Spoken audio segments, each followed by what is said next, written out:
ರುದ್ರ, ಹೇ ರುದ್ರ, ಯಾರಿದ್ದೀರಿ ಮನೆಯಲ್ಲಿ?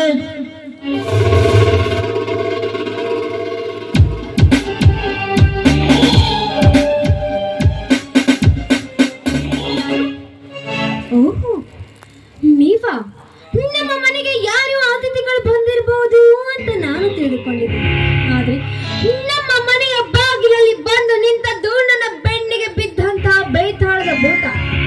ಹೇ ಮಾತೇಶ್, ಬೆಂಗಳೂರಿನಲ್ಲಿ ಬೆನ್ನು ಹತ್ತಿದ್ದು ಸಾಲದು ಅಂತ ಇಲ್ಲಿಯವರೆಗೆ ಹುಡುಕಿಕೊಂಡು ಬಂದಿರುವಲ್ಲ, ನಿನ್ನ ಬುದ್ಧಿ ಶುದ್ಧವಿದೆ ತಾನೆ?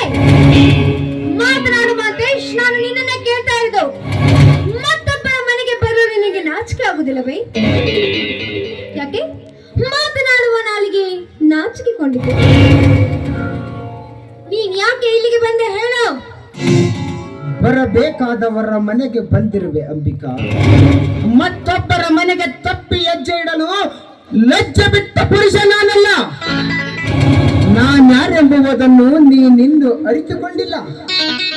ಅರಿತುಕೊಂಡಿದ್ದರೆ ನಾನು ಬರುವ ಮುನ್ನವೇ ಬಾಗಿಲಲ್ಲಿ ನಿಂತು ಹೂಗುಚ್ಛ ಕೊಟ್ಟು ನನ್ನನ್ನು ಸ್ವಾಗತ ಮಾಡಿಕೊಳ್ಳುತ್ತಿದ್ದೆ. ಆ ವಿಷಯ ತಿಳಿಯದಿರುವುದು ಇನ್ನು ನಿನ್ನ ದುರ್ದೈವ. ಇರಲಿ, ನೀನು ಈ ಊರ ಧನರಾಜ ದಣಿ ಹತ್ರ ದುಡಿಯುವ ರುದ್ರನ ಮಗಳ ತಾನೆ? ಹೌದು. ಅದೆಲ್ಲ ನಿನಗೆ ಯಾಕೆ ಬೇಕು? ನೀನ್ ಯಾಕೆ ಇಲ್ಲಿಗೆ ಬಂದೆ ಅಷ್ಟು ಹೇಳಿ ಸಾಕು. ಬರಬೇಕೆಂದು ಬಯಸಿ ಬಂದವನು ನಾನಲ್ಲ. ಬರುವ ಅವಶ್ಯಕತೆ ತಂದುಕೊಂಡವನು ಅವನ ತಂದೆ. ಅಂದರೆ ನಾನು ಈ ಊರ ಧನರಾಜ ದಣಿಯ ಏಕೈಕ ಸುಪುತ್ರನಾದ ಮಹಾಂತೇಶ್ ದಣಿ ನಾನೇ.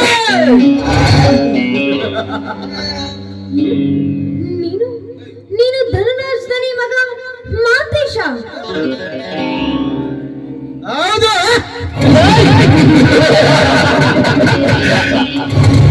ಯಾಕೆ ಅಂಬಿಕಾ, ಮೈಯಲ್ಲಿ ಹರಿಯುವ ರಕ್ತ ಹೆಪ್ಪುಗಟ್ಟಿತೆ?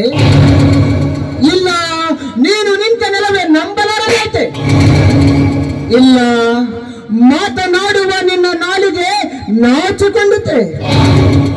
ಹೇಳು ಅಂಬಿಕಾ, ನಾನು ನಿನ್ನ ಪ್ರೀತಿ ಬಯಸಿದ್ದು ತಪ್ಪೈತೆ?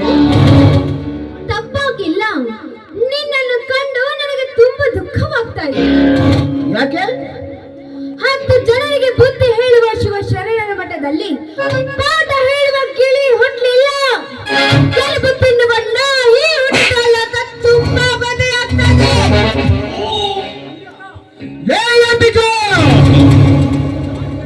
ನಾಲಿಗೆ ಸ್ವಲ್ಪ ಚೋಟಿಯಲ್ಲಿರಲಿ.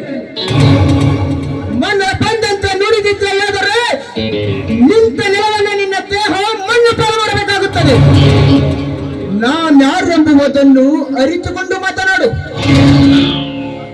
ನಿನ್ನಂತಹ 10 ಜನರಿಗೆ ಅನ್ನ ಹಾಕುವ ಪುಣ್ಯವಂತರ ಮನೆತನ ನನ್ನದು.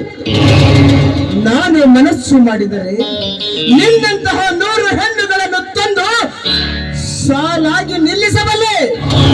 ಆಸಕ್ತಿ ನನ್ನುಂಟು. ಆದರೆ ನಿನ್ನನ್ನೇ ಕಟ್ಟಿಕೊಳ್ಳಬೇಕೆಂಬ ಕೆಟ್ಟ ಗುಣ ನನ್ನಲ್ಲಿ ಹಠ ಮಾಡಿ ನಿಂತಿದೆ. ಯಾಕೆ?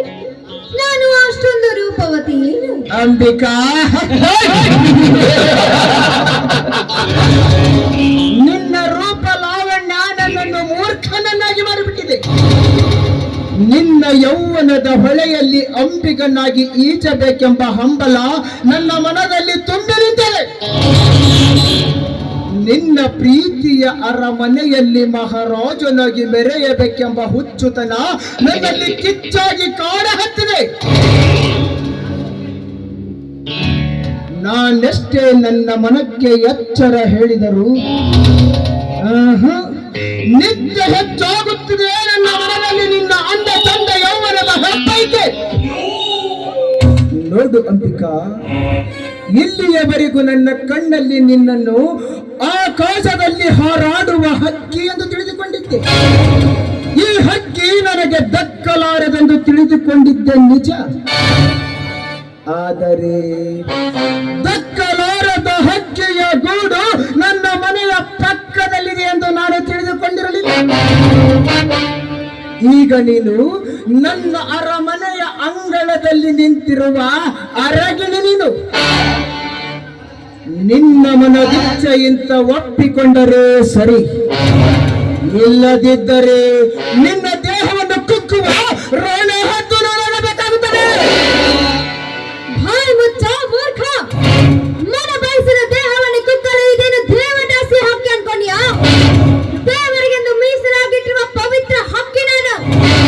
ನನ್ನನ್ನು ಕುಕ್ಕಲು ಬಂದಿದ್ದೆ, ಆದ್ರೆ ನಿನ್ನ ರೆಕ್ಕೆಯನ್ನೇ ಕತ್ತರಿಸೆ.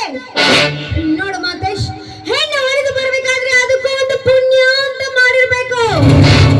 ಮಿಸ್ಟರ್ ಮಹಂತೇಶ್, ಒಂದು ಮಾತು ಹೇಳ್ತೀನಿ ಕೇಳು. ಪ್ರೀತಿ ಇಲ್ಲದ ಹೆಣ್ಣನ್ನು ಅತ್ಯಾಚಾರಗೊಳಿಸಿದ್ದೆ ಆದ್ರೆ ಉಪ್ಪಿಲ್ಲದ ಅಡುಗೆಯನ್ನು ತಿಂದಂತೆ ಸರಿ. ಮನಸ್ಸಿಲ್ಲದ ಹೆಣ್ಣನ್ನು ಮದುವೆಯಾದ್ರೆ ಕಟಾರದ ನೀರಿಗೆ ಗಂಧದ ಎಣ್ಣೆಯನ್ನು ಚೆಲ್ಲಿದಂತೆ ಸರಿ.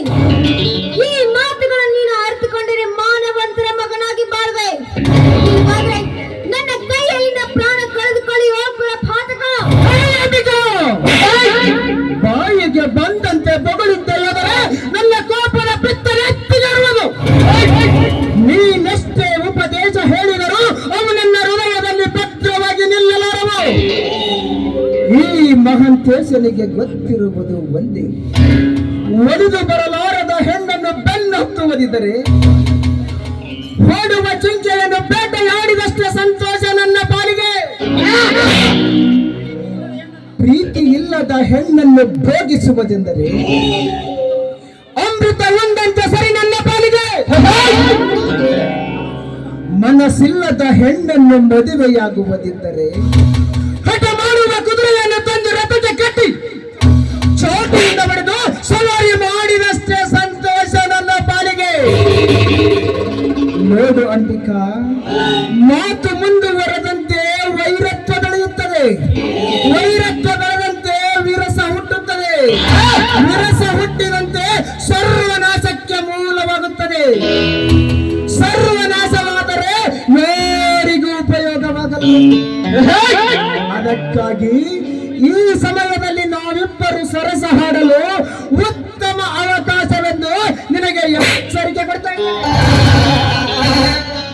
ಹೌದಾ? ಹೌದು. ಮಿಸ್ಟರ್ ಮಹಾಂತೇಶ್, ನಾನು ನಿಮಗೊಂದು ಪ್ರಶ್ನೆ ಕೇಳ್ತೀನಿ, ಉತ್ತರ ಕೊಡ್ತೀರಾ? ಕೇಳು, ಅದಕ್ಕೇನಂತೆ. ಮಹಂತೇಶ್, ಮಾನವನು ಹೊಟ್ಟೆ ಹಸಿದಾಗ ಹೊಟ್ಟೆಗೆ ಏನ್ ತಿಂತಾನೆ? ಇದೆಂತ ಪ್ರಶ್ನೆ? ಹಸಿದಾಗ ಮಾನವನು ಹೊಟ್ಟೆಗೆ ಅನ್ನವನ್ನು ತಿನ್ನುತ್ತಾನೆ. ಅನ್ನವನ್ನು ತಿನ್ನುವ ಬದಲು ಸಗಣಿಯನ್ನು ಯಾಕೆ ತಿನ್ನಬಾರ್ದು?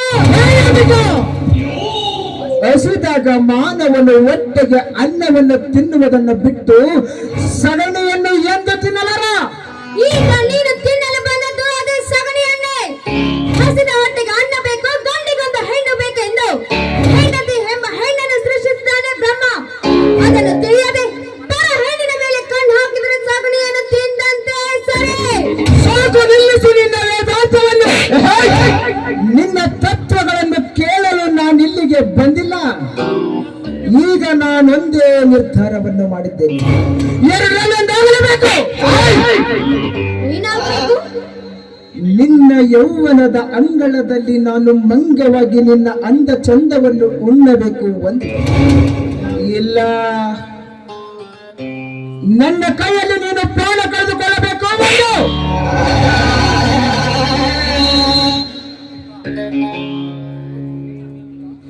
ಅಂಬಿಕಾ, ಇವತ್ತು ಯಾರ ದೈವದಲ್ಲಿ ದುರಂತ ಆವರಿಸಿದೆಯೋ ಕಾದು ನೋಡಬೇಕಾಗಿದೆ. ಇನ್ನು ಹೆಚ್ಚು ಸಮಯ ನಿನಗಿಲ್ಲ, ಸ್ವಲ್ಪ ಯೋಚಿಸು. ಅಂತೂ ಇವನು ಒಂದು ನಿರ್ಧಾರಕ್ಕೆ ಬಂದಿದ್ದಾನೆ ಅನ್ಸುತ್ತೆ. ಇಂತಹ ಸಮಯದಲ್ಲಿ ನಾನು ಇವನ ಶತ್ರು ಆಗೋದಕ್ಕಿಂತ ಜಾನತರಿಂದ ಪಾರಾಗುವುದೇ ಒಳ್ಳೆಯದು. ಹಾ ಮಾತೇಶ್, ನೀವು ನನ್ನನ್ನು ಇಷ್ಟೊಂದು ಪ್ರೀತಿಸ್ತೀರಾ ಅಂತ ನನಗೆ ಗೊತ್ತೇ ಆಗ್ಲಿಲ್ಲ ನೋಡಿ. ನಿಮ್ಮಷ್ಟು ಪ್ರೀತಿಸುವವರು ನಾನು ಈ ಜಗತ್ತಿನಲ್ಲಿ ನೋಡೇ ಇರಲಿಲ್ಲ.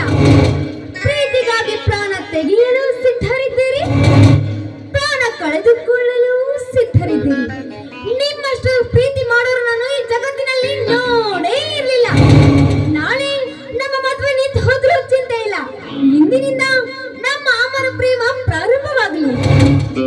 ಅಂಬಿಕಾ, ನಿನ್ನ ಈ ಮಾತು ಸತ್ಯವೇ? ಇದರಲ್ಲಿ ಮೋಸವಿಲ್ಲ ತಾನೆ? ಏನು ಮೋಸನ? ಮೋಸ ಮಾಡಿದ್ರೆ ಮತ್ತೆ ನಿಮ್ಮಷ್ಟು ಪ್ರೀತಿಸುವವರು ಸಿಗ್ಬೇಕಲ್ವಾ ಮಾತೇಶನಿಗೆ? ಹಾಗಾದರೆ ಪ್ರಾರಂಭವಾಗಲಿ ನಮ್ಮ ಪ್ರೇಮದ ಪಯಣ.